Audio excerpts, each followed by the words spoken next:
졸꾸러기 여러분 안녕하십니까. 신박사TV의 신박사입니다. 제가 오늘은 무려 5년 동안, 5개월도 아니고 5년 동안 졸꾸라면 어떤 변화가 일어나는지 여러분들한테 말씀을 드리려고 합니다. 사례는 두 가지입니다. 한 가지는 뭐 되게 확실한 사례고 다른 한 가지 사례는 이렇게 두 가지로 갈래가 나뉘는 사례입니다. 첫 번째는 양육입니다. 양육. 제가 이거는 이제 팟캐스트에서 많이 말씀드렸고, 특히 졸꾸러기 여러분 중에서는 그 통계상 저보다 연령대가 높으신 분들이 60% 이상이기 때문에 엄청나게 공감을 하실 거예요. 양육을 해보신 분은 엄청나게 공감하실 거예요. 맨 처음에 이제 갓난아기는 엄청 가볍습니다. 진짜 어떻게 이런 신기한 생명체가 태어났지 하고 요만해갖고 너무 가벼워요. 그러다가 이제 아이가 돌이 지나고 2살이 되고 3살이 되고 이제 10kg 정도가 되면 몸무게가 무거워지기 시작합니다. 여러분 이제 10kg 아령 들여보세요. 되게 무거워요. 이제 근데 아기가 계속 이제 어린이와 아기야 이제 트랜지션 사이에 있는 친구가 꼬맹이가 이제 계속 안아달라 그러죠. 그러면은 어떻죠? 정말 무거워요. 그 다음에 좀 안고 얼만큼 가면은 이제 막 좀 체력이 없는 사람들 허리도 아프고 뭐 손도 아프고 어깨도 아프고 다 아픕니다.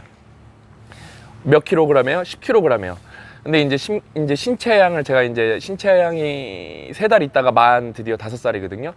5년 동안 신체양을 양육을 해보니까 또 신체양 이제 어린이, 신체 이제 아기는 아니죠. 신체 어린이가 이제 발육 상태가 좋아서 몸무게가 20kg이에요. 지금도 이제 엄청 안아달라 그래요. 또래에 비해 엄청 안아달라 그래요. 근데 제가 다른 이제 팟캐스트나 유튜브에서 말씀드렸듯이 저는 신체양을 기력이 있는 한은 계속 안아줄 겁니다. 왜? 얘가 나중에 20살, 30살 돼서는 저보고 이렇게 안아달라고는 하겠어. 이렇게 허깅을 해줄 수 있겠지만 제가 이렇게 캐링은 못 해줄 거 아니에요. 그래서 제가 최대한 끝까지 안아주는 게 제 목표입니다. 아무튼 근데 이제 지금 20kg 정도 되니까 제가 기력도 없고 체력도 약한 편이어서 엄청 힘들어요. 무겁습니다. 한 몇 분 걸어가면 이제 돼서 신차 내려서 걸어가자 이제 그러면 이제 크니까 걸어갑니다 또. 근데 제가 이제 뭐 친구들 친구들 애기나 누나 딸이 우리 한나가 한 3살 정도 됐고 한 10kg 정도 될 거예요. 안아보면 어떻죠? 정말 인형같이 가벼워요. 너무 귀엽고 친구들 애기들 2돌 지난 애들 3돌 지난 애들 되면 너무 귀여워요. 그냥 이렇게 깃털같이 가벼워요. 근데 어떻죠? 저는 신체양이 10kg 때 너무 무거워서 그때도 힘들었습니다. 근데 5년 동안 신체양을 양육을 여러분 졸고 안 할 수 있는 방법이 있나요? 없죠. 이거는 뭐 자의적으로 타의적으로 우리가 무조건 졸고해야 되는 영역입니다. 그러면서 어른이 돼가는 거죠. 저는 그래서 고 작가님이랑 모두가 진짜 가족을 구성하고 아이를 키워봤으면 하는 게 이 진짜 아이를 낳아서 가족이라는 공동체를 만들어서 함께 살아간다는 거는 인생에서 내가 얻을 수 있는 모든 어떤 감정 상태와 기쁨을 얻고 또 슬픔도 얻고 모든 감정 상태를 경험해 볼 수 있는 최고의 인생 수업이고, 정말 저는 다시 과거로 돌아가라도 다시 그 길을 똑같이 걸어와서 선택하고 싶은 최고의 경험입니다. 아무튼 그렇게 5년 동안 신체양을 이제 5돌이 되니까 이제 졸고를 해보니까 이게 옛날에 그 10kg이 그렇게 무거웠는데 하루도 안 빼고 안아주고 이렇게 장난치고 그러다 보니까 10kg 아이 드는 거는 일도 아닌 거예요. 이거는 정말 양육하신 분들은, 양육을 해보시고 육아를 해보신 분들은 너무 초극공감을 하실 거예요. 진짜 이게 진짜 여러분 다 아시죠? 특히 아이를 키우는 데는 외적 동기보다는 저는 내적 동기가 압도적으로 80% 이상으로 충만하다고 보거든요. 아닌 분도 있을 거예요. 세상에는 왜냐면 똑같은 기준으로 살아가는 건 아니니까. 근데 저 경우에는 80% 이상의 진정한 사랑으로 키우기 때문에 내적 동기로 5년. 진짜 이거는 의식적 노력이 아니라 항상 긴장과 의식과 사랑과 모든 저의 어떤 정신적 에너지가 다 쏟아져 이렇게 녹아 들어간 그 5년의 졸고의 시간이 지나니까 어떻죠?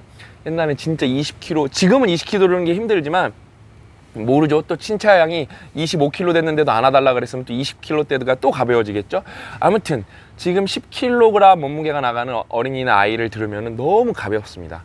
여러분 이게 진짜 이게 우리가 모두가, 우리 부모님들은 산 졸구인으로서, 진짜 이거는 산 졸구인으로서 누구도 부정할 수 없고 진짜 초극공감, 이게 졸구의 힘이구나. 내가 잊고 살았구나. 내가 몰랐구나. 내가 졸구했지만 그걸 몰랐구나. 진짜 저 마인드로 뭘 하면은 다 내가 나중에 진짜 5년 동안 저렇게 의식적으로 노력하면은 수월해지겠구나 하는 한 좋은 예시가 아닐까 제가 생각해 봅니다. 두 번째는 제가 이것도 말씀드릴 건데 이제 이걸 합친 거예요. 오늘 테마로. 박사과정도 제가 이제 4년 6개월 했거든요. 정확하게. 그때 제가 4년 6개월 전 처음 들어갔을 때 교수님이 뭐만 말하면은 맨날 그랬어요. 아, 저 양반은 저거 도대체 어디서 듣고 오는 거지? 저거 어떻게 다 하는 거지? 특히 제일 궁금했던 게 그거예요. 아이디어가 쏟아져 나와요. 너무 스트레스예요. 뭐가 스트레스라면 아이디어를 구현 못하는 게 스트레스가 아니라 나도 박사를 받으면 5년 뒤에 저렇게 돼야 되는데 절대 안 될 것 같은 거예요. 너무 이게 갭 차이가 너무 심하게 느껴져요. 맨 처음에 이제 저는 특히 학부를 마치고 박사로 바로 갔기 때문에 갭 차이가 너무 심하게 느껴져서 그 괴리감이 들 정도예요. 저 사람은 천재인가? 그런 생각밖에 안 들어요. 진짜 그런 생각밖에 안 들고 내가 과연 이 길을 해낼 수 있을까? 진짜 그 다음에 또 그러면서 교수님이 뭘 보죠? 저는 운이 좋게 교수님 이게 어떤 사람은 운이 나쁘다 그러는데 셋업하는 랩에 들어갔어요. 이게 그러면은 여러분이 당장 연구하는 것보다 잡일이 훨씬 많습니다. 교수님이 셋업하는 걸 건 바이 건으로 보면서 프로포절 따야 되는 거, 그 다음에 아이들도 스카우트 해야 되는 거, 그 다음에 또 테뉴어도 받아야 되는 거, 그러면서 수업도 해야 되는 거, 이걸 보면서 내가 저걸 나중에 어떻게 박사 끝나고 저걸 하지? 불가능한 일인데? 그 생각이 든 거예요. 진짜 불가능한 일인데? 근데 5년이 지나고 나니까 어떻게 됐을까요? 저는 마지막 학기랑 마지막 연도에는 지금 우양이라고 지금 이제 저희 NUS에서 박사를 받고 교수님이랑 회사를 2개나 차려갖고 지금 벌써 매출도 내고 하나는 이제 테라얼즈 제네레이터를 만들어서 그 폭탄, 탐지기 이런 거, 왜냐면 테라얼즈가 그 무슨 밤 디텍터랑 뭔가 연결이 많이 싱크로나이즈가 잘 돼갖고 밤 디텍터로 무슨 시스템을 개발 중이에요. 그래서 얘가 중국 친구니까 중국의 어디 지방인가 어디 지방이더라 어디 지방에 좀 이 테러가 많은 지방에 거기에 시장인가 아무튼 되게 높은 공산당 당원도 만났더라고요. 아무튼 이 친구가 학생일 때 제가 이 친구의 학생으로서 드래프트를 지도해 줬고 제가 박사 2년 차인가 3년 차 때 APL에 논문이 백투백으로 나갔어요. 그러니까 한 볼륨의 논문이 2개가 나간 거예요. 이거는 근데 정확하게 말씀드리면 이렇게 말하면 호도입니다. 왜 2개가 나갔냐? 제가 나노레터에 낸 더 높은 수준의 논문에 낸 게 떨어졌고 하나는 APL에 바로 냈는데 이게 떨어졌으니까 이미 논문은 있는 거고 그래서 이거를 수정해서 다시 APL에 내니까 좋은 논문이니까 APL에서는 받아준 거예요. 그래서 제가 한 볼륨에 2개가 나가고 그 다음에 그 물방울 떨어뜨려 갖고 그래핀, 서피스 에너지, 컨택 앵글 메저먼트 한 거는 그때 제약 당시 인용이 50번, 100번이 되니까 학생인데도 그 리뷰 저널 오브 어플라이드 피직스라는 그래도 이게 진짜 이게 동메달이라기라고는 애매하고 이게 전국체전 은메달 동메달 정도 아무튼 나쁜 저널은 아니에요. 이게 괜찮은 저널입니다. 여기서 레프리로 저한테 학생인데 이 논문 평가를 해달라고 연락이 왔어요.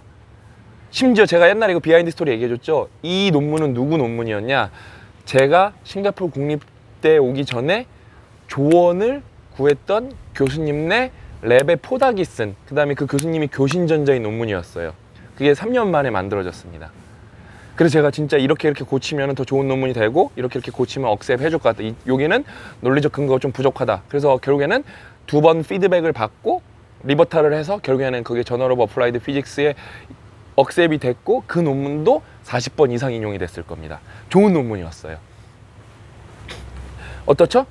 여러분 저는 맨 처음에 박사를 시작을 했을 때 이거는 불가능하다고 생각했어요. 근데 저는 어떻죠? 지금 교수님보다 더 큰 규모의 회사를 하고 있고 저는 연구실을 꾸리려면은 지금 필드를 떠났지만 아카데믹 필드를 떠났지만 바로 셋업할 준비가 돼 있고 그 다음에 연구 주제 논문은 교수님만큼 낼 수 있습니다.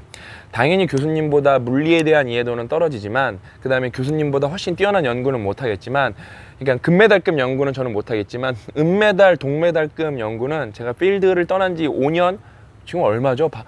2012년 졸업했으니까 7년이 넘었는데 지금도 할 수 있습니다. 그래서 제가 최근에 김아랑 교수님이랑 드론에 대해서 얘기했을 때도 김아랑 교수님 프로포저를 어떻게 쓰면 더 좋은 프로포저를 쓸 수 있는지 그 다음에 그 드론에 관해서도 드론 이런 편대 비행에 관해서도 제가 이런 아이디어는 어떻습니까? 제가 그거를 뭐 공부한 사람도 아닌데 정말로 논문거리가 될 만한 토픽을 드렸어요. 어떻죠? 5년 동안 여러분 졸구하면은 사람이 완전 레벨이 바뀝니다. 5년 동안 졸구하면은. 근데 여러분 중요한 거 말씀드릴까요?